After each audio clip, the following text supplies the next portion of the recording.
Hello, everyone, and welcome to another episode of the Office podcast. I am your host, Asan. Now, I've been thinking about what to talk about this episode. I was taking a little drive the other day, and I've done the categories of best intros, I've done the category of best episodes, and I just thought, let me go left a little bit and see what else we can talk about. And the first thing that occurred to me was not really knowing any of the characters' origin stories. So like there are no prequels or anything like that, which I thought would be a really, really interesting concept. I mean, not for every single character. I mean, it would get pretty boring if, for example, you had like, I don't know, Todd Packer's origin story, for example. Like he's not a massive part of the show, though he is a funny character. You wouldn't really want to see his origin story, or like David Wallace, for example. No one really wants to see his origin story, but someone like Kevin Malone or someone like even Toby, man, even his origin story would be pretty funny, I think.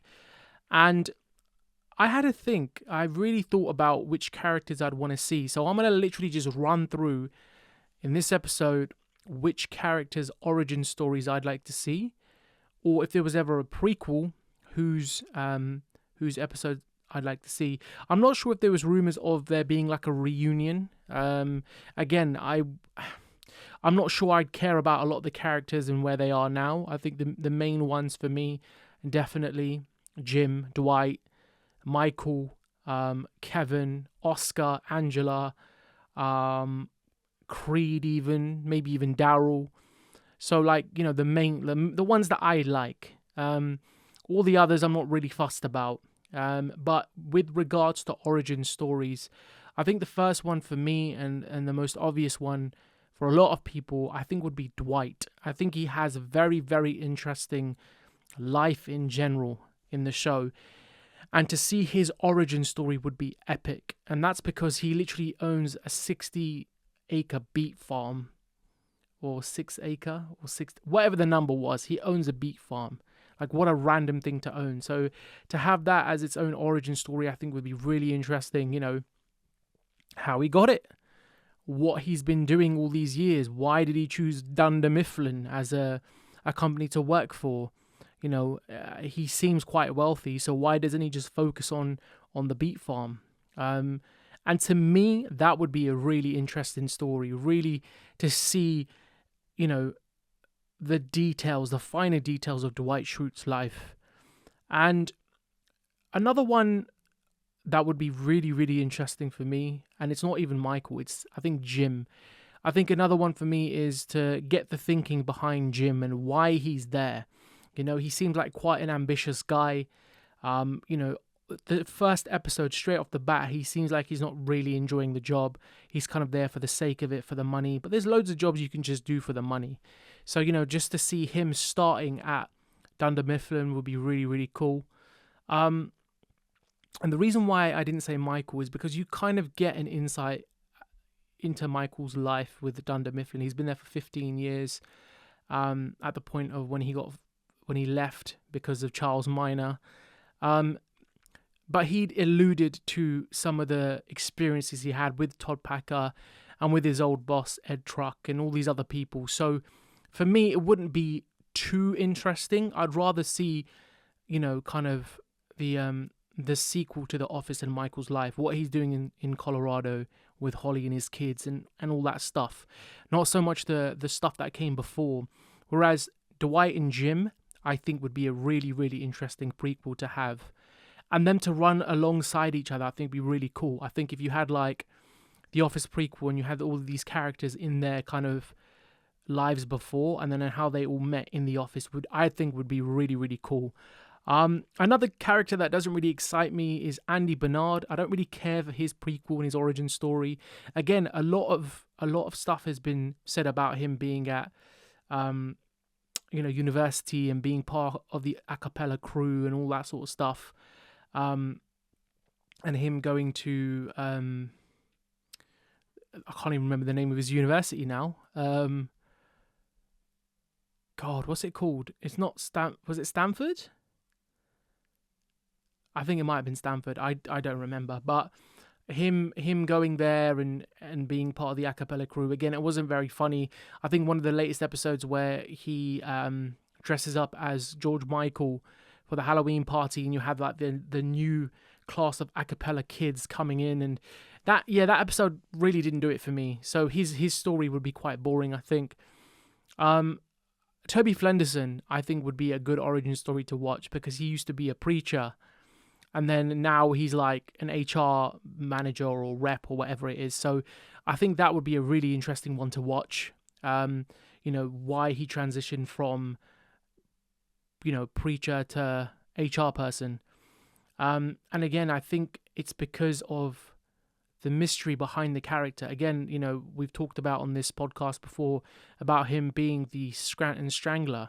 So maybe sewing that into the story and, seeing if he actually was, then, where that all started.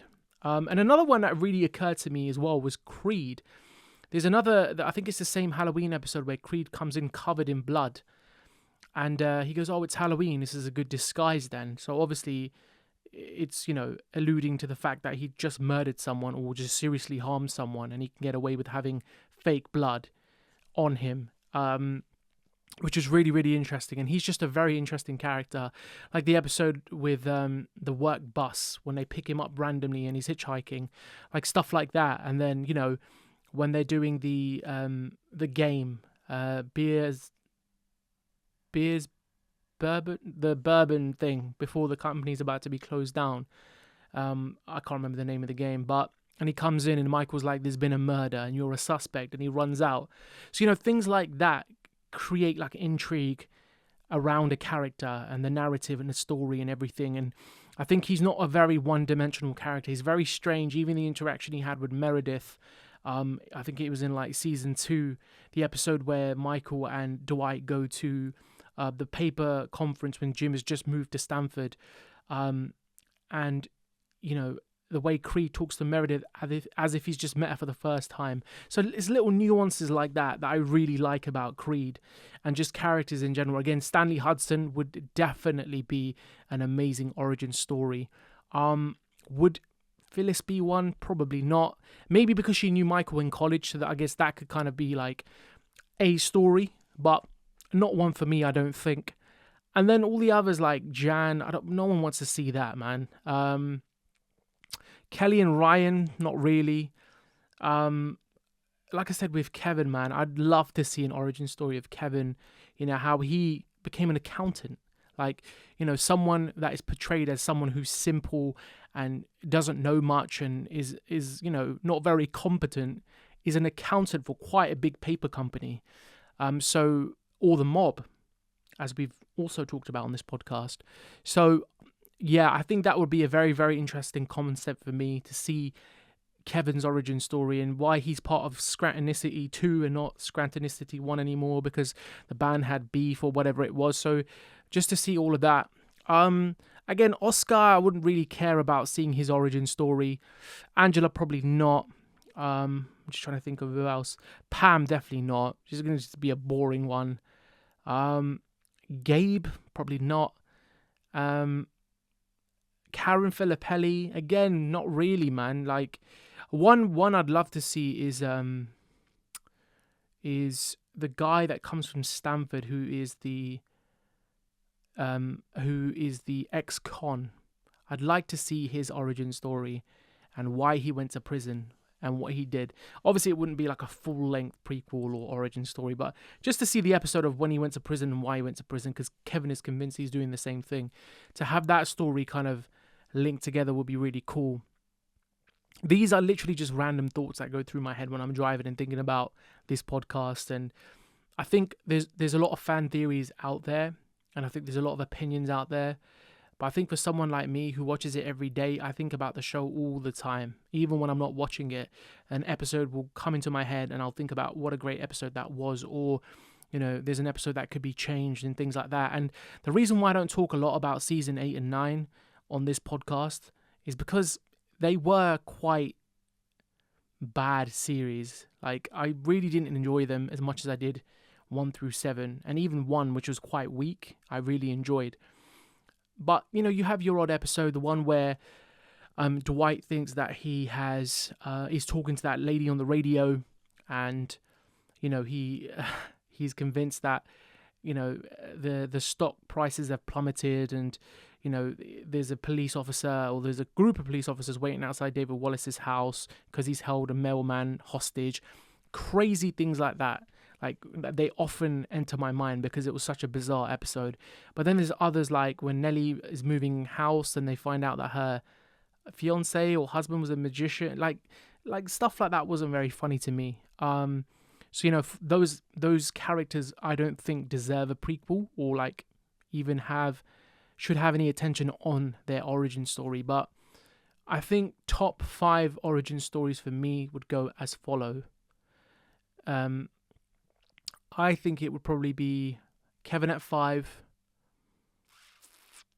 Jim at 4, Michael at 3, Creed at 2, and Dwight at 1. I think that would be my top 5 origin stories. And again, there's a few I've missed there. Daryl I really liked as well. I like to see his origin story. I think it'd probably be something very interesting.